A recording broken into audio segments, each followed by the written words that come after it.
Chief Executive of the Hong Kong Special Administrative Region, Carrie Lam, said in an interview with Xinhua that Hong Kong has returned to the right track of one country, two systems, and its future is very promising. 今天的香港，肯定比过去任何一个时候都要稳固，也是说未来只要抓好经济的发展。用好香港的独特的优势，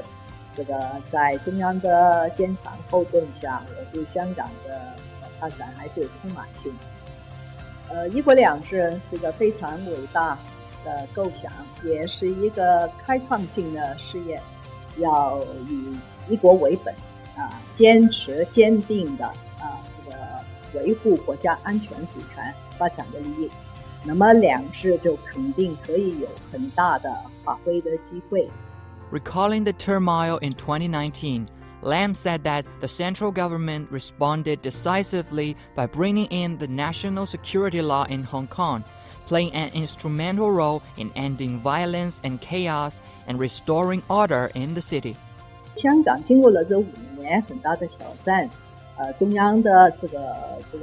果断的出手，为我们制定了香港国安法。有了爱国者治港，我认为其实对于一个行政主导的政治体制是非常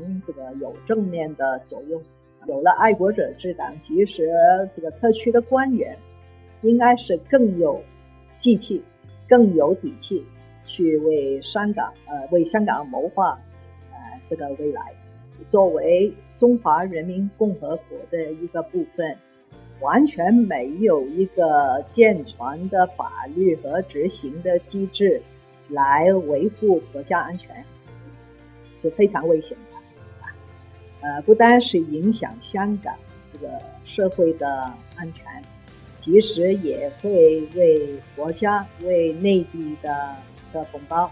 带来很大的风险。 Lam highlighted the development of the Guangdong, Hong Kong, Macau Greater Bay Area as the most noteworthy accomplishment of the last 5 years. 香港未来要好，它必须要成为这个国家发展的一个部分，就是无论是深圳、东莞、佛山，都是很重大的生产的基地。所以香港跟这些粤港大湾区的内地城市互补性很强，我们强强联手，就成为全世界一个很重大的创新研发的基地。所以未来的香港肯定应该是有更好的基础，也是说我们应该更有底气去做一些更创新来发展香港的经济。改善香港居民的民生的